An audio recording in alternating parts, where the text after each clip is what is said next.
So from as long as I can remember, I have been seeing and hearing those that have passed on. It actually started with my grandmother, who had this gift, who passed it on to my mom, and then in turn passed it on to me. But back in the day, when my grandmother had this ability, back in the 50s, 60s, 70s, people didn't talk about it. Nobody went around and said, oh, I can, see and hear dead people. Back in the day, it was taboo. It was something that you couldn't talk about, that you couldn't speak about. So it was kept very close to home. And my grandmother kept it so secret that not even my grandfather knew that she was a psychic medium. And my mom, the same thing. We never had any professional psychics in the family. They were never public. It was always just, kept in the house. And then when I was born, I literally felt like I was living that movie, The Sixth Sense. Every time I went to bed, I would see and hear The Departed. And it was crazy for me. Like, I remember waking up in the middle of the night yelling and screaming and crying because, I was seeing and hearing dead people. And it's funny because growing up, instead of my mom coming in the room and, trying to calm me down because, I was seeing and hearing, The Departed, she'd be in the room, telling me, what are they saying to you? What's going on? What's happening? Is it your grandmother coming through? Who are you seeing? And I remember as a kid, I was so afraid of The Departed and what I was experiencing that I tried my hardest to push it away. I didn't want to see them. I didn't want to hear them. I didn't want to connect with the other side. I literally thought that I needed to see like a psychologist or somebody else, who could help me understand what was going on or what was happening. And I pushed it away for many, many years. Because I was so afraid in the beginning of my psychic ability, I actually started my career as an EMT. I worked for the World Trade Center in Boston for the Security Operations Department. And then from there, I went to go and see a medium for the very first time myself, and it changed my life because it showed me that this was something that I could go public with. I could use this to help people get back in touch with their loved ones on the other side. So I started reading for close friends and family members like my grandmother did. And I don't know if it was just a different change in time or that people were more open about this, but then next thing you know, word traveled quickly about the one who could speak to the dead. And then I was asked to be on Fox News and CBS Radio, to next thing you know, here and today, one day getting a call from E! Television Network, and they're like, we want to do a reality series about you and your family.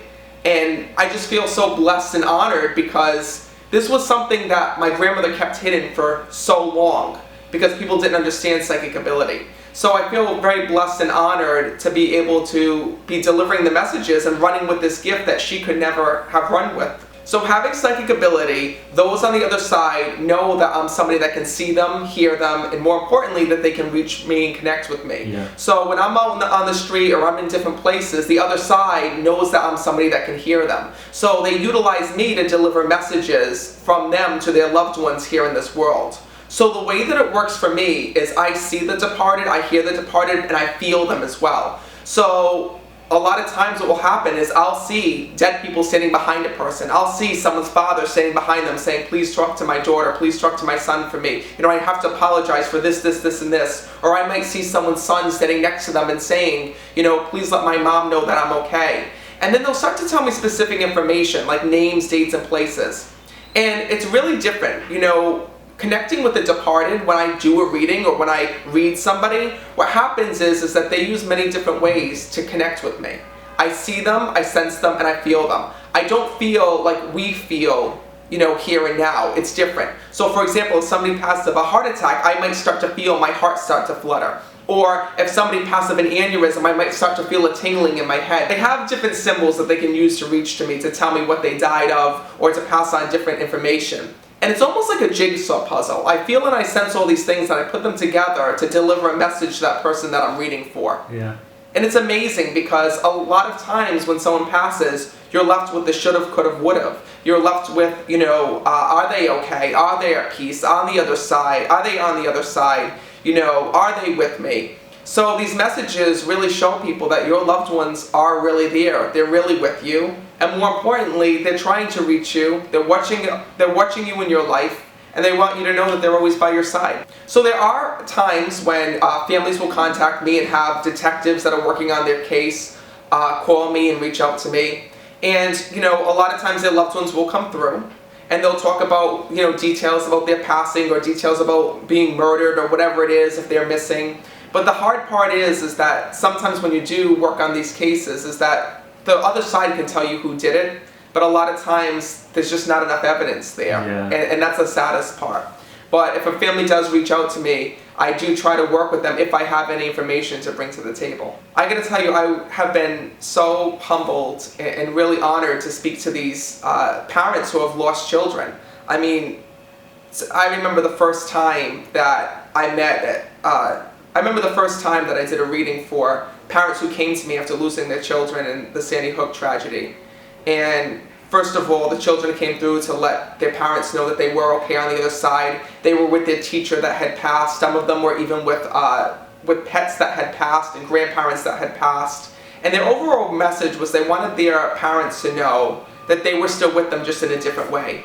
Because when we lose somebody, we get so nervous that we're not going to see them again. And we get so nervous that they're gone forever. And what these messages really show us is that they are really there. They are really with us. You know, during my career, I've held the hands of people who have lost loved ones through tragedies such as suicide, who have lost loved ones in 9/11, the Sandy Hook tragedy, through many different, experiences and tragedies here in this world. But my overall message and what I want to teach people is that your loved ones are really there.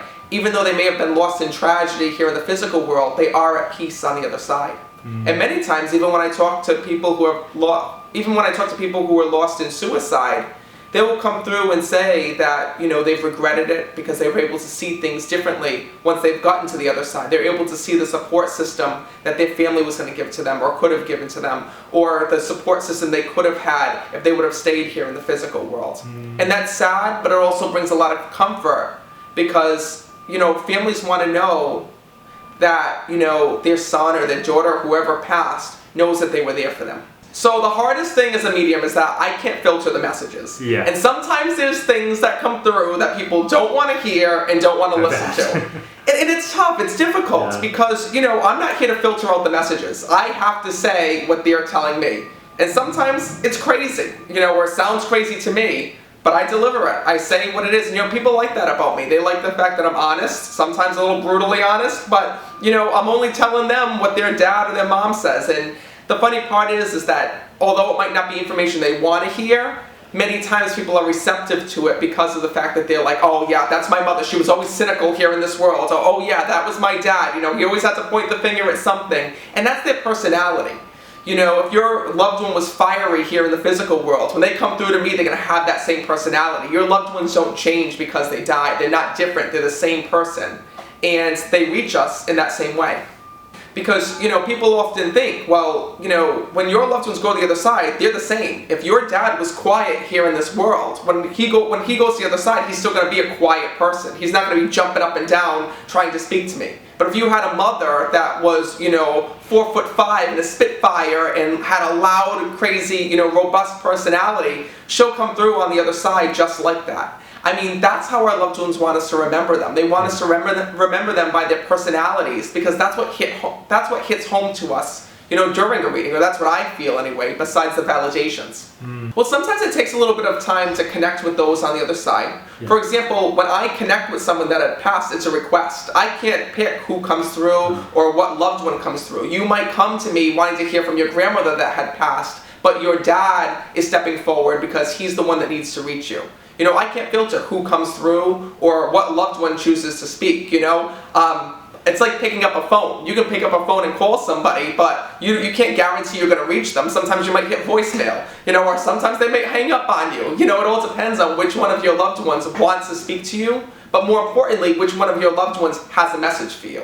Your loved one isn't going to come through just to talk about, oh, everything's good in heaven, we're fine with sipping martinis by the pool. They're going to come through to talk about something that they need to pass on to you. Maybe it's that you didn't get to say goodbye. Maybe it's that there was a piece of information that they didn't get to tell you before they passed. Maybe it was something about their passing that's unsettling to you that they need to clear up. That's the reason why they're coming through, is because it's a specific message that needs to bring healing to you, and that's what's so important. Oh my God, I gotta tell you, this new TV show is going to be incredible because fans know me as Matt Fraser the medium, Matt Fraser the one who speaks to the other side. But now they're going to get to see, a whole new side of me. I mean, a lot of people think that as a medium, I'm at home, conjuring up potions or, with tarot cards being spread out or deep in meditation or deep in trance. When really, I like to think of myself as a typical normal 28-year-old guy who just happens to see and hear people that have passed on.